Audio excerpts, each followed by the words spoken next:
Eu lhe dou as boas-vindas ao Autoconsciente, um podcast que entende você para você se entender melhor. Sou Regina Gianetti, praticante, instrutora de Mindfulness, alguém como você que busca qualidade de vida e paz interior. Eu faço esse podcast para compartilhar reflexões e ações para uma vida com mais autoconsciência. E a minha intenção, de todo o coração, é que ao terminar um episódio, você se sinta melhor do que quando começou. E agora um recado para você que me escuta pela primeira vez. Bem-vinda, bem-vindo à comunidade de ouvintes do Autoconsciente. Eu te convido a escutar o episódio 0, em que eu falo da proposta desse podcast. O Autoconsciente é serial. Os episódios têm uma sequência em que os temas vão se aprofundando. E te convido também a me encontrar no Instagram, onde eu posto mensagens e interajo com os ouvintes. Me encontre como regina.gianetti ou como Você Mais Centrado. E se gostar do que vai ouvir aqui, compartilha nas redes sociais, nos grupos de WhatsApp. Vamos espalhar boas vibrações pelo mundo. Episódio 43. Quando nos cobramos demais.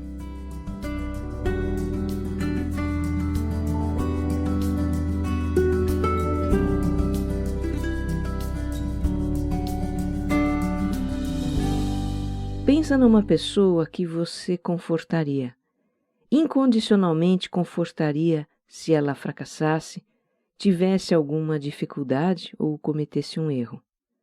Uma pessoa que você quer bem, independentemente de ela ter fraquezas e limitações. Uma pessoa que, acima de tudo, você vê como um ser humano de valor. Pensou? Muito bem. Eu imagino que você tenha pensado em alguém muito próximo a você, da sua família talvez, ou quem sabe um amigo especial, ou seu amor. Talvez até você tenha pensado em alguém que admira muito, uma personalidade famosa, uma figura histórica. Agora, o meu palpite mais forte mesmo é em quem você não pensou. E sabe em quem eu acho que você não pensou? Em você mesmo. Eu apostaria uma grana como você não pensou em si próprio, como alguém que você confortaria no caso de um erro, dificuldade ou fracasso. E por quê? Porque você, assim como eu e outros 7 bilhões de pessoas nesse mundo, mais ou menos, você faz muitas cobranças a si mesmo.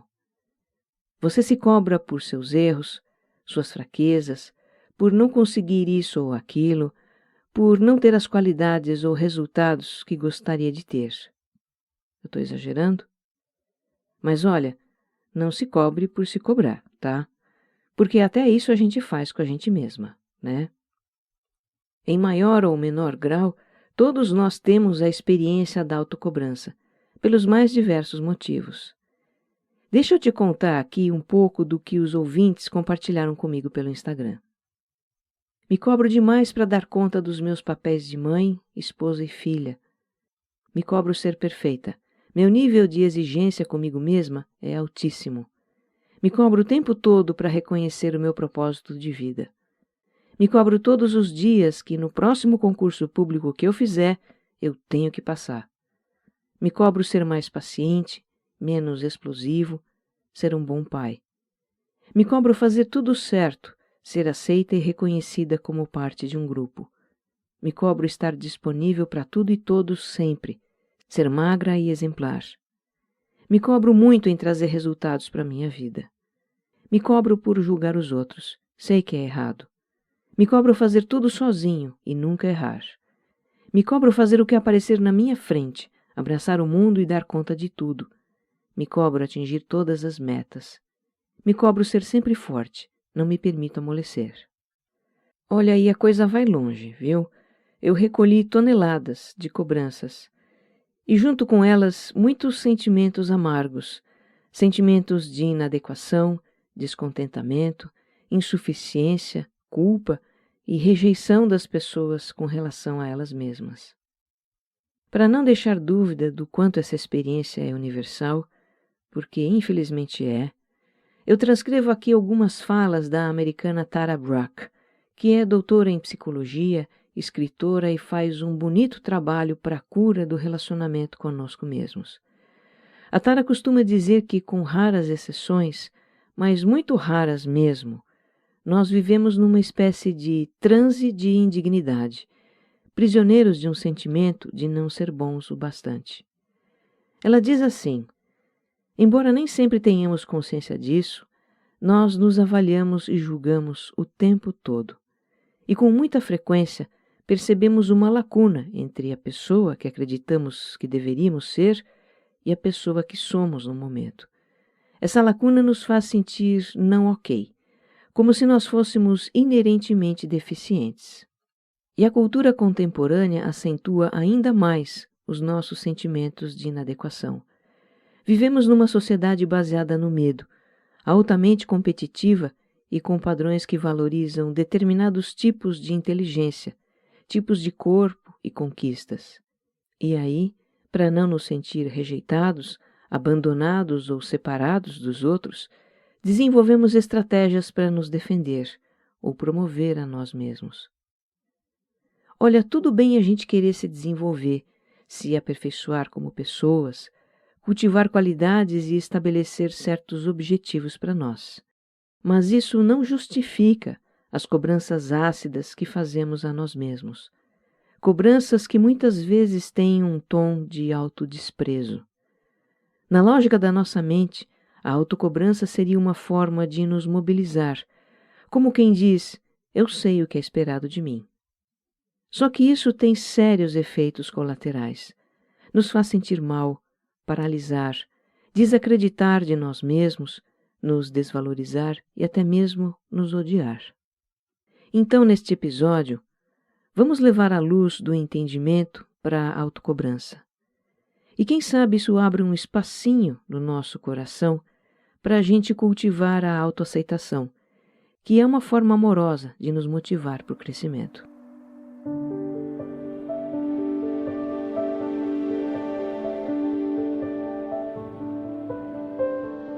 Para entender por que nos cobramos, precisamos voltar no tempo, voltar à nossa infância, porque é nessa fase da vida que começa a se formar na nossa mente uma ideia de como a gente deve ser.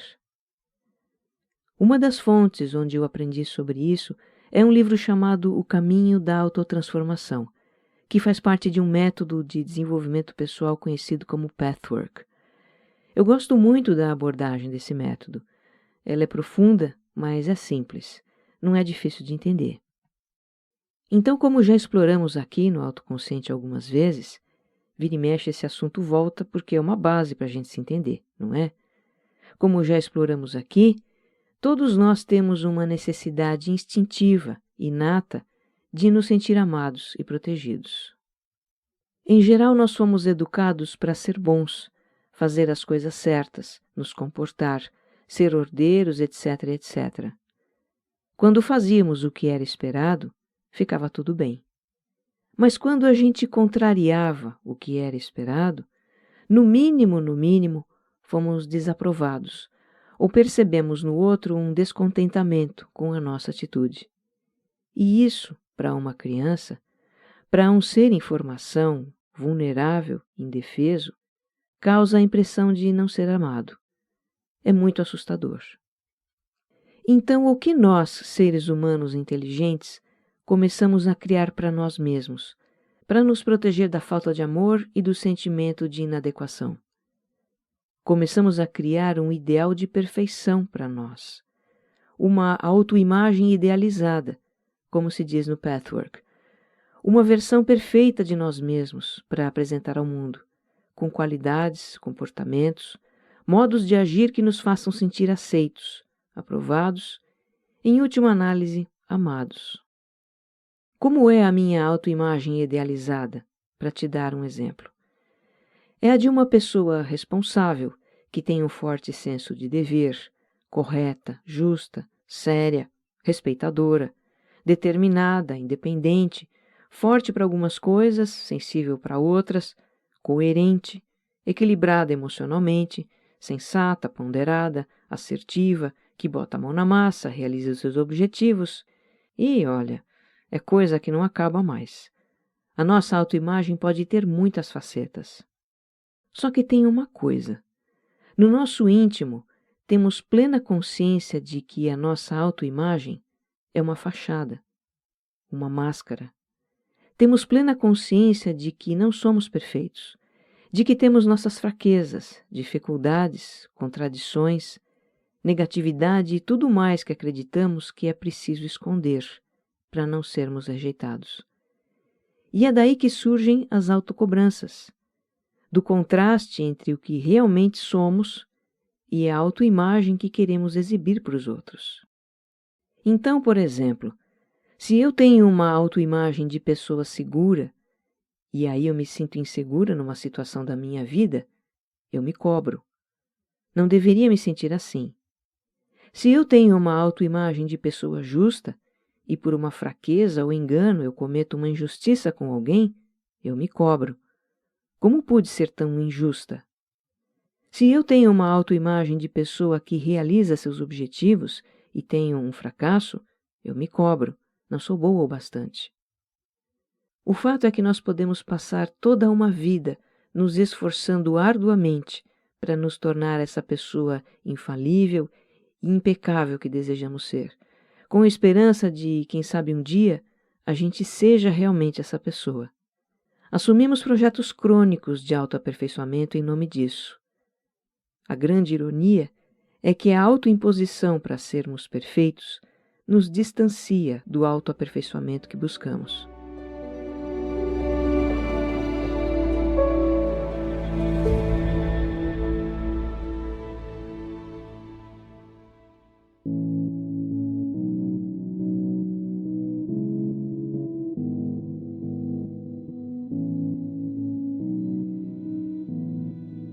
A guerra interna da autocobrança é exaustiva. O Anderson de São Paulo descreve a sua autoimagem como um guerreiro espartano, o vencedor de sagas que devora inimigos e concorrentes, a alma que aguenta os açoites da mente sem deixar esmorecer o semblante e passar a imagem de vencedor full-time. E como ele se sente por trás dessa máscara? Fatigado. Ele diz: isso me consome tanta energia mental que quando chega o anoitecer, eu preciso tomar um Rivotril para arrancar o herói de dentro da alma e poder repousar. Fui pobre na infância e como adulto aprendi a superar a miséria. Hoje tenho e vivo do melhor e dou a vida para a personificação do herói. Tenho um medo terrível de cair de produção ou baixar o padrão. Cair de produção não pode, diz o rei Leônidas na minha mente, empunhando o escudo e a lança, preparado para qualquer dificuldade. O que eu mais quero é poder baixar as armas, sentar na grama e esquentar o rosto ao sol, sem essa pressão constante. A autocobrança por perfeição faz a gente se anular. A Dinamara de Muritiba, na Bahia, tem consciência do quanto se cobra para agradar os outros, e em nome disso se tornou alguém diferente de quem ela realmente é, da sua essência. No ensino médio ela estudou magistério, não porque era o que ela queria, mas para fazer a vontade da mãe. Desde os tempos de namoro com o homem que hoje é seu marido, ela deixou de ser espontânea, leve e brincalhona. Fez isso para agradar o marido, porque para ele não é uma postura que a sua esposa deve ter. Por anos ela adiou o projeto de fazer uma tatuagem porque o marido não queria. Mas de uns tempos para cá, a Dinamara começou a questionar algumas coisas na sua vida e acabou fazendo a tatuagem. Ela diz que está buscando se cobrar menos, mas ainda se cobra muito e quer se libertar do seu perfeccionismo. A autocobrança faz a gente se sabotar e se autodepreciar, como percebe a Fernanda, de São Paulo. Ela conta que tem um pensamento de que, se não fizer tudo certinho e perfeito, não vai valer a pena. Que se for para não ficar tão bom, então é melhor nem fazer. A Fernanda questiona o absurdo do seu próprio pensamento. A razão dela diz que é melhor fazer algo do que não fazer nada, e que se não sair bom, dá para melhorar depois. Só que o perfeccionismo está muito enraizado nela. O medo de falhar, de se expor a críticas, fala mais alto. Então, em tudo que ela começa a fazer, existe uma pressão para sair perfeito. E se qualquer coisa dá errado, a decepção e a frustração fazem a Fernanda começar de novo, do zero, ou desistir e pronto. E ela acrescenta: não é só a expectativa do dar certo que me chateia, mas também me punir por ter errado. Eu começo a me sentir incapaz, burra, um fracasso. Me autodeprecio, e aí o resultado já viu, né? A autocobrança faz a gente duvidar das próprias capacidades. Escuta esse caso que se passou com o Alan, de Rio Claro, em São Paulo. Ele trabalha numa empresa onde é comum ter que falar inglês com pessoas de fora. E isso nunca foi um problema. Ele gosta de inglês, se comunica bem no idioma. Um dia ele precisou fazer uma apresentação em inglês. Havia um estrangeiro na sala. E aí o Alan travou e engasgou várias vezes. Foi muito tenso. Ele ficou tão nervoso que quando terminou a apresentação, estava estourando de dor de cabeça e com náusea. Para ele, a apresentação havia sido um desastre. E mesmo recebendo um feedback positivo do colega estrangeiro, que a apresentação havia sido boa e clara, o Alan não se convencia. Na minha cabeça, ele diz, martelavam pensamentos. Como eu pude ir tão mal? Como eu pude errar tanto? Como eu pude ser tão horrível? Que ódio de mim! É incrível o que a nossa autocobrança pode fazer, não é? O Alan provavelmente idealizou uma apresentação perfeita, impecável, e talvez por isso mesmo foi que ficou tenso. De repente, ele perdeu a confiança na sua habilidade de falar inglês e acabou travando. E por ter travado, começou a achar que estava tudo perdido. Por aí a gente vê como a nossa autocobrança por perfeição é contraproducente. Ela tem o efeito contrário do que a gente espera. A autocobrança também nos paralisa. A Laura, brasileira que acompanha o podcast lá de Portugal, escreveu para compartilhar que estava começando a entender os motivos de uma dificuldade dela. Com a mudança de país, ela percebeu que a produtividade no trabalho caiu, provavelmente por causa do novo ambiente, dos novos relacionamentos ou de uma pressão para dar certo na nova fase de vida. O fato é que as vozes do perfeccionismo começaram a falar mais alto na mente dela. E de repente a Laura se viu travada para produzir trabalhos que precisam de muita concentração.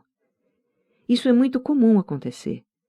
A gente se preocupa tanto em fazer perfeito, a mente fica tão tomada por pensamentos de autocobrança que não sobra espaço mental para fazer a tarefa em si.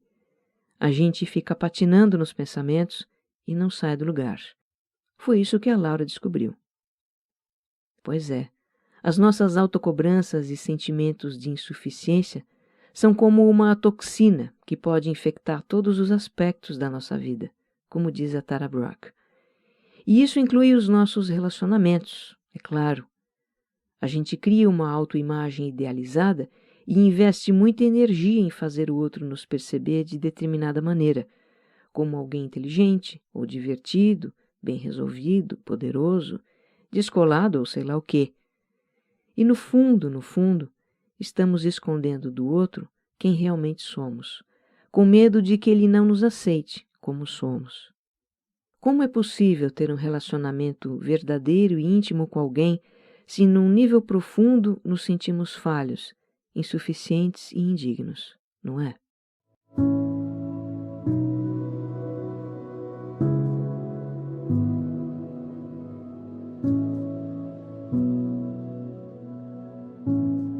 Mas e agora? Como é que a gente se desprende do perfeccionismo e da autocobrança que trazem tantas consequências indesejáveis para nós? Bom, muitas vezes a própria vida se encarrega de nos dar uma mãozinha. Ela nos coloca numa situação em que a gente não tem outra alternativa senão abrir mão do perfeccionismo e aceitar as nossas vulnerabilidades. Quem está vivendo isso é a Monique, que hoje mora numa pequena cidade na Irlanda. Lá ela está fazendo um curso de psicoterapia e desconstruindo conceitos adquiridos numa vida inteira. Ela diz que foi criada para ser simplesmente perfeita. Para ter a aprovação da mãe, se tornou um exemplo de respeito e educação para com os outros. Já o pai queria que ela fosse excelente nos estudos, bem-sucedida no trabalho, quem sabe como médica ou engenheira, e aí ganhar muito dinheiro, ter uma família, casa própria e carro na garagem. Tudo que, na verdade, ela não é e nem tem. Nos 30 e poucos anos em que morou com os pais, a Monique viveu como que um personagem, sem poder falhar nem se dar a liberdade de ser ela mesma. E agora, na Irlanda, ela está tendo a oportunidade de ser mais autêntica. Mas não está sendo fácil, ela conta. Vim para uma cidade pequena sem conhecer ninguém e muito pouco sobre o funcionamento do país. Não tem como não ficar vulnerável. Tudo é novo. Eu tive que aprender muita coisa.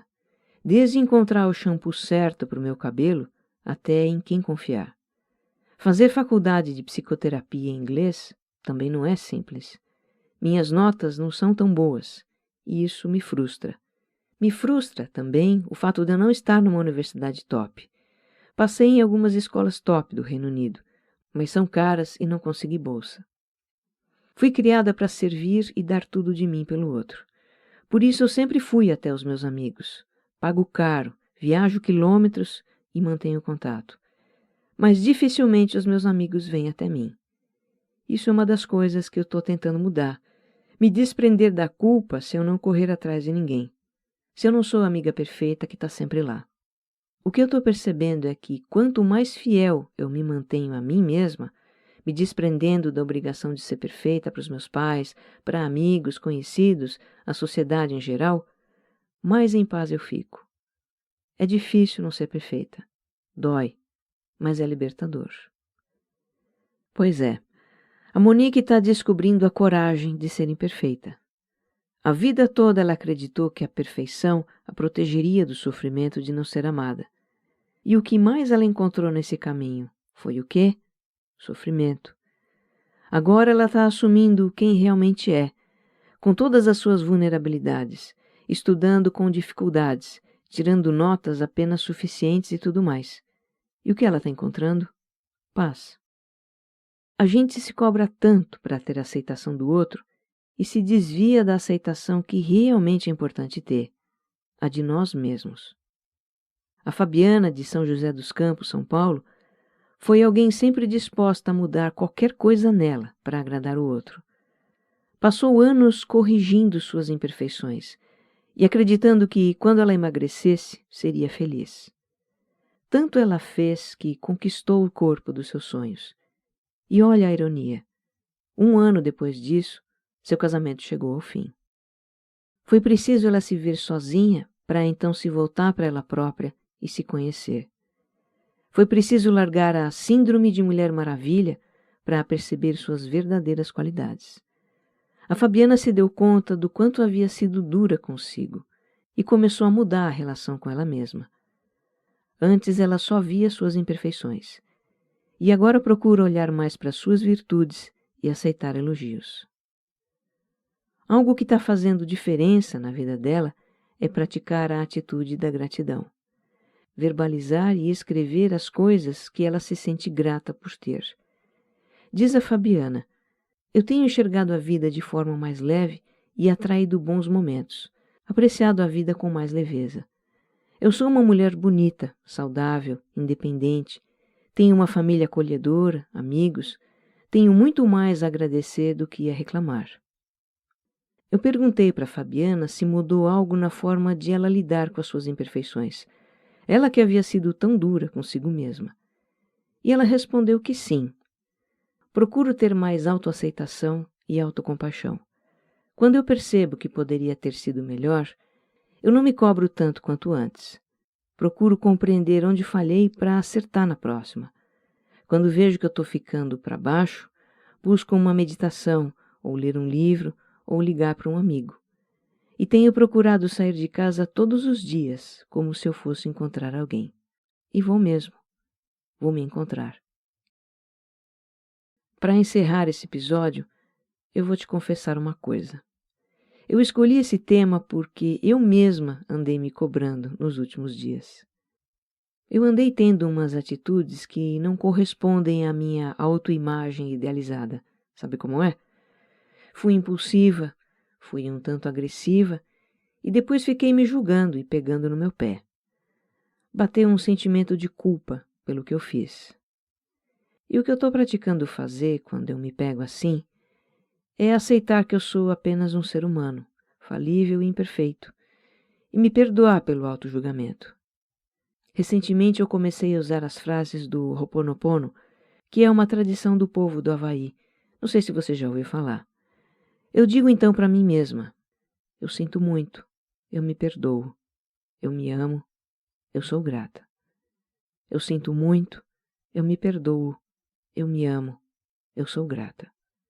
Eu sinto muito, eu me perdoo, eu me amo, eu sou grata. Faço isso muitas e muitas vezes, até me pacificar.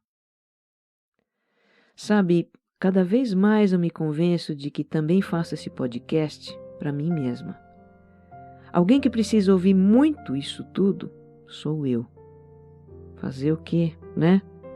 Não sou perfeita. Que você esteja bem. Um abraço.